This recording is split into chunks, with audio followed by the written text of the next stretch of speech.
Tatsmewi, Inamwatnikwas, Mary Jane Oatman. I am one of the great granddaughters of Chief Looking Glass, and we're here in the Nez Perce homelands. Back here is a lot of my family's property that is on the video that's on YouTube that I uploaded about the Beaver Slide fire and the Clearwater complex fire in Hanyawaat. Up there is a result of us standing our ground, working with Mother Earth to save our little Indian village. There's a lot of dry brush and grass up here on the family's property and compound. We worked on getting fire lines dug to help save each other. My grandfather that lives across the street, he's the oldest living direct descendant of Chief Looking Glass.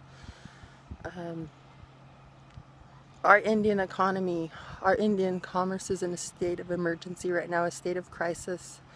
The federally funded tribal government is working to criminalize these families that are in crisis by putting restraining orders on them to keep them from saving homes and saving families. I'm going to hopefully upload a picture and another video in a bit of a copy of one of these restraining orders. I've heard rumor that I'm named on it because it's a blanket restraining order against certain families, a couple of certain families. And it's an effort and an attempt, sadly, I believe, to censor the reality that our Indian blood from treaty has been embezzled from us, and many of us have found the key. We contacted the tribal government the night that the fire started and let them know. We have a lot of debris up here on this Indian land.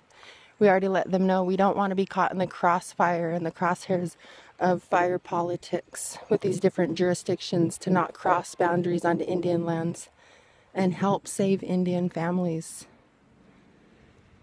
And so we contacted them and they said, you know, it's 8 to 4:30 as usual. There was no resources deployed the night of the fire. There were no resources of our blood here to help save our land. We're here in the village of Hanyawaat, the heart of the monster. It's where our people were created. We stayed, like I said, and worked with Mother Nature, and the reason that we did was we don't have anywhere else to go. Contacted the tribal government as well.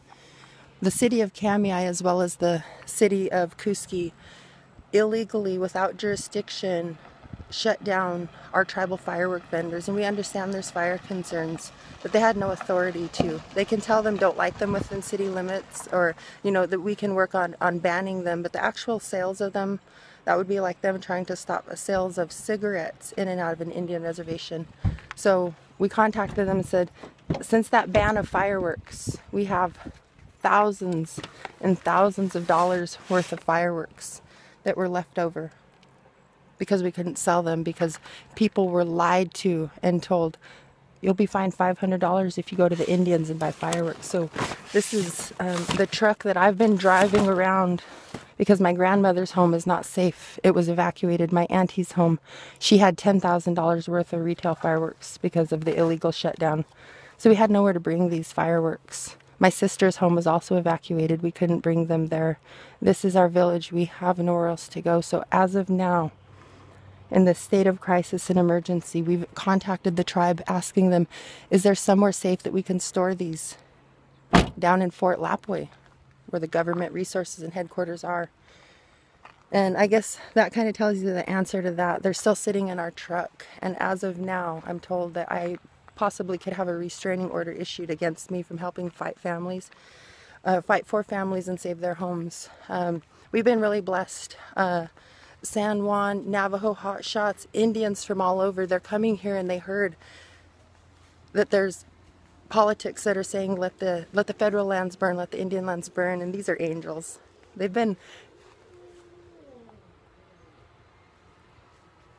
I don't know if you can hear that out in the distance. We've got folks coming in now because we're doing that outreach saying that something's not right here within our community. Our Indian women are standing up in this state where we have a chance to declare Indian law, true Indian law, that's based on our Mother Earth and the laws of nature.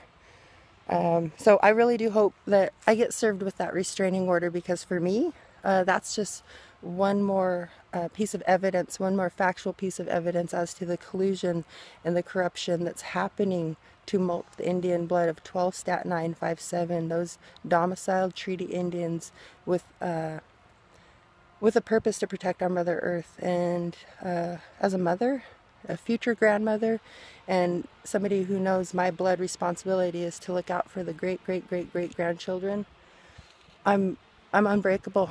They're not going to push me down. They're not going to bend me over. We're going to stand just like our Indian village, just like my grandfather over there. We're going to keep standing, and we're going to keep fighting for our village, because this is all we have. This is all we have. Indian rich. Many families have not had the opportunity over the seasons to go out and collect the camas and to get their berries, their huckleberries, to get the meat.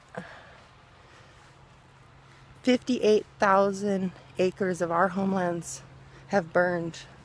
Our Indian commerce is gone. But our home is still standing. And not only is our home still standing, but inside of it, happy kids, healthy little Indian kids, cases and cases and cases of salmon, jars and jars of smoked salmon, cases of meat, berries, roots, cows. Indian rich. That's all we can ever strive to be and have. We don't take it with us when we go. Yoch kalo.